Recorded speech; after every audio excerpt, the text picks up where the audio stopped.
Many people think that hunting white-tailed deer is a simple process, but actually, if you're hunting quality white-tailed deer, it is actually pretty complicated. My personal experience in hunting whitetails is I spend all the time that I can in the woods, either scouting, hunting, or getting prepared to hunt. 2 out of the last 3 years, I've harvested what are considered to be trophy whitetails.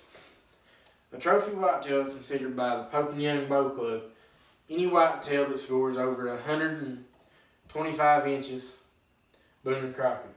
This is a 144-inch whitetail and a 127-inch whitetail I've harvested over the last couple of years. Harvesting quality whitetails is a difficult process, but it can be achieved through dedicated preparation, proper stand placement, and understanding the weather. The first point that we're going to discuss is dedicated preparation. In the Wired to Hunt podcast number 64, Don Kiske, a world-renowned whitetail hunter who has a television show called Whitetail Freaks on the Outdoor Channel, uses trail cameras, as does I, to pattern whitetail deer. You put these cameras out in the hill on well-traveled deer paths or anywhere that you want to get a feel for where the deer are and what kind of deer are in that area. You can use this so you don't have to spend so much time in the woods to know how to hunt an area. Another good method of scouting deer and knowing what kind of deer you have in the area is shed hunting. You can hunt sheds each year. That'll tell you what kind of deer you have that survived the hunting season and survived the winter, and what kind of deer you're going to have to hunt the next season. Also, if you go into a new area, you can hunt whitetail sheds, and it'll tell you what kind of deer are in that area. Another important step to preparation is shooting your bow.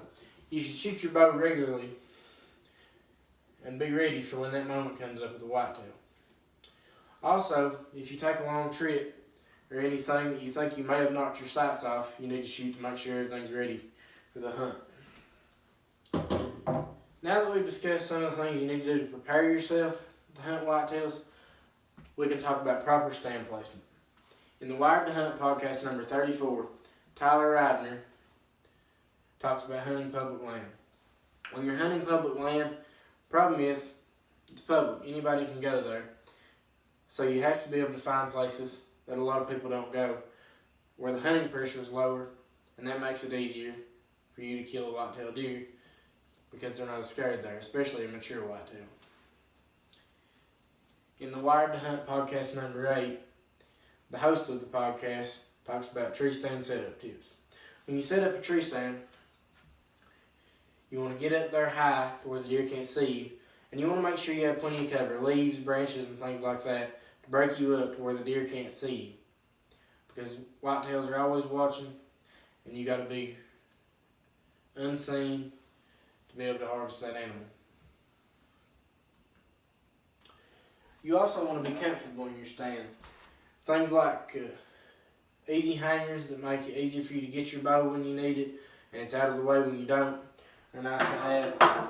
You also want to consider how your stand's placed so that you're comfortable with your bow drawn to take that shot, and so that the riser on your bow isn't hitting any limbs or anything such as that.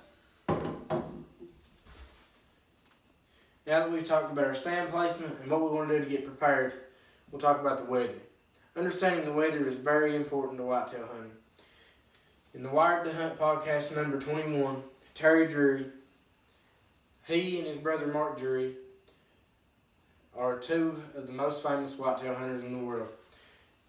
They've killed amazing whitetails for many years, and have had a successful television series since the mid-90s.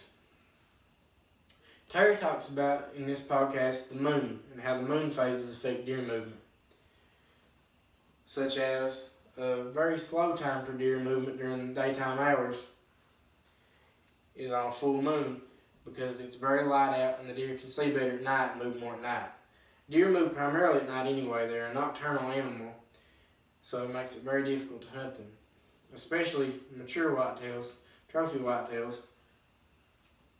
because they're smarter. That's how they've got that size. They know how to avoid humans and stay alive. In the 100% Wild podcast, number 64, Mark Drury, Terry's brother, discusses cold fronts. Cold fronts are very important to hunting whitetails. When that cold front comes in, the first couple of days, the deer movement is much higher than it is any other time in the year. So during those cold fronts is when you want to try to be in the woods, because that gives you your best opportunity at harvesting a nice animal. He also discusses the wind. When you're hanging your stands or picking your spots, you want to be notice of how the wind is usually in that location. You want to hang your stands to where you're not downwind of the way the animals travel, so the animal doesn't smell you and therefore keep you from getting a shot. You can use your phone, weather apps, and things to check the wind so you know how it is before you hang the stand.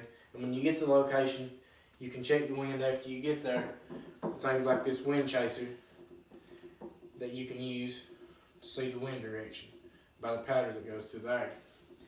And if the wind's not right, they make many different products to cover your scent so that you're not smelled. A whitetail deer has a magnificent sense of smell.